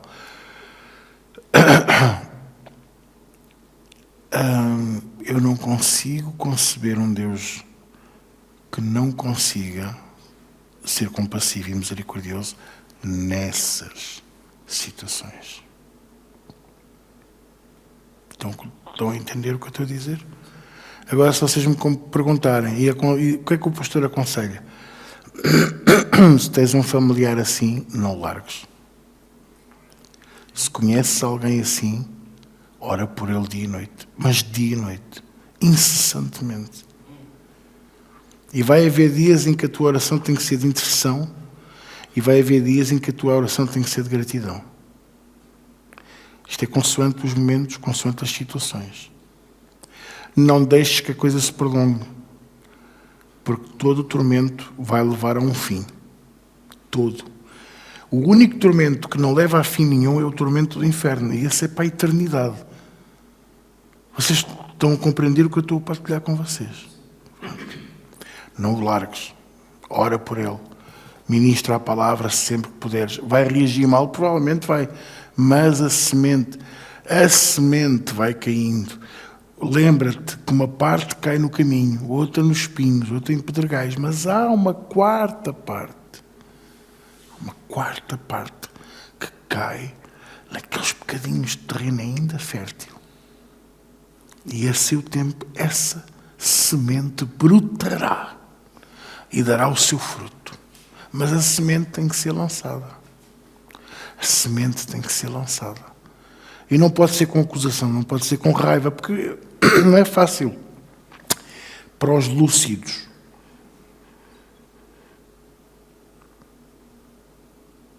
Não é fácil. Mas aí é que está. Ser compassivo, ser misericordioso. Ora a todo o tempo. E tu vais ver Deus a agir na vida dessa pessoa e na tua vida também.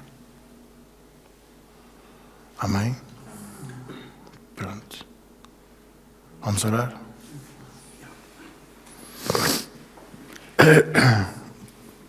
Vocês são uns maus que querem me ver a chorar.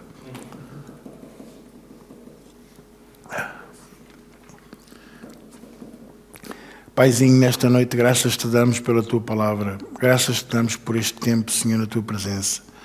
Graças te damos, Senhor, pela tua revelação, pela capacidade que tu nos dás, Senhor, de juntos podermos chegar ao conhecimento da tua palavra, no crescimento, Senhor, que tu esperas de cada um de nós. Como teu servo, eu te quero pedir, Senhor, continua a fazer-nos andar dignamente diante de ti, frutificando toda a boa obra, crescendo no pleno conhecimento, Senhor, do teu Evangelho, para que possamos ter a estatura varonil de Cristo, para que não sejamos mais meninos inconstantes, mas possamos ser servos do Deus Altíssimo, possamos ser faróis no meio da escuridão, ser o sal desta terra. Fazemos a diferença, Senhor, em nome de Jesus.